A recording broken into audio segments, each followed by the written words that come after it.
Green card holders के लिए अब ट्रम्प सरकार ने नई चेतावनी जारी कर दी है। सरकार ने ये साफ कह दिया है कि ग्रीन कार्ड होल्डर्स अगर नेशनल इंटरेस्ट के खिलाफ माने गए तो उन्हें देश से निकाला भी जा सकता है।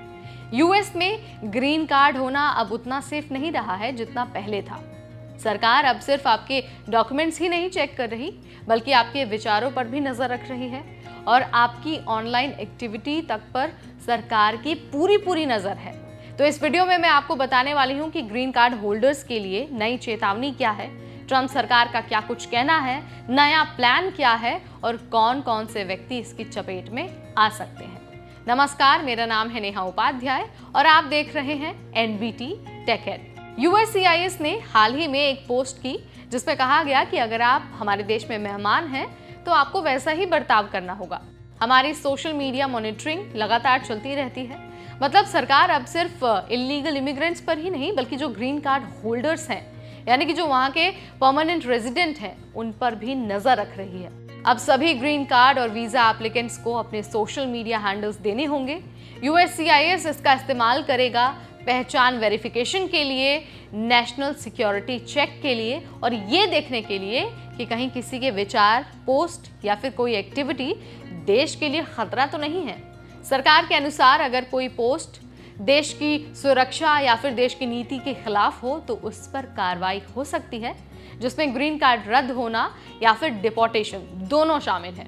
अब जरा ये जान लीजिए कि इस नई चेतावनी के बाद किन लोगों पर असर पड़ने वाला है। तो देखिए, इस पॉलिसी से उन ग्रीन कार्ड होल्डर्स पर असर पड़ेगा जो राजनीति, मानवाधिकार या फिर फॉरेन पॉलिसी पर खुलकर बोलते हैं। इसके अलावा जो लोग सरकार की आलोचना करते हैं उन पर भी इस नई चेतावनी का, नए नियम का फर्क पड़ सकता है। इसके अलावा जिनके post pro Hamas, anti Semitic या फिर एंटी अमेरिका माने जाते हैं, उनके लिए भी ये खतरे की घंटी है।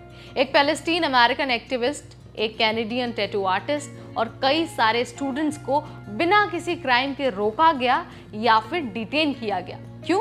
क्योंकि उनके सोशल मीडिया एक्टिविटी से ऐसा लगा था कि वो अमेरिका के लिए थ्रेट है। आपको महमूद खलील का नाम याद ही होगा। उस व्यक्ति को सिर्फ इसलिए डिटेन किया गया क्योंकि उस पर शक था कि विदेश नीति पर वो असर डाल रहा है। बहुत से वकीलों और जो ऑर्गेनाइजेशंस हैं, उन सभी लोगों ने इस पॉलिसी की आलोचना की है। ACLU, EFF और centre for democracy and technology जैसी जो संस्थाएं हैं, वो ये कहती हैं कि यूएस का संविधान फ्री स्पीच देता है, चाहे नागरिक हो या फिर ग्रीन कार्ड होल्डर्स।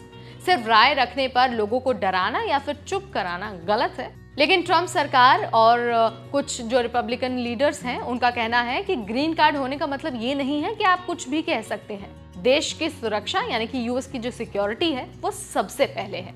अब जरा ये जान लीजिए कि इस नए नियम के बीच ग्रीन कार्ड होल्डर्स को क्या कुछ करना चाहिए। तो देखिए, वकील तो यही सलाह दे रहे हैं कि सोशल मीडिया पर सोच समझकर पोस्ट करें, बाहर ट्रैवल करने से पहले लीगल सलाह लें।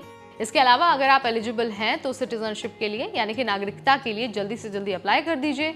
इसके अलावा किसी भी संदिग्ध ग्रुप या फिर किसी भी आंदोलन से दूरी बनाकर रखिए, क्योंकि अब USCIS सिर्फ आपके डॉक्यूमेंट्स नहीं चेक कर रहा बल्कि आपका पूरा डिजिटल बिहेवियर मॉनिटर कर रहा है। ट्रम्प सरकार का ये कदम दिखाता है कि यूएस में इमिग्रेशन अब सिर्फ लीगल स्टेटस की बात नहीं रही है।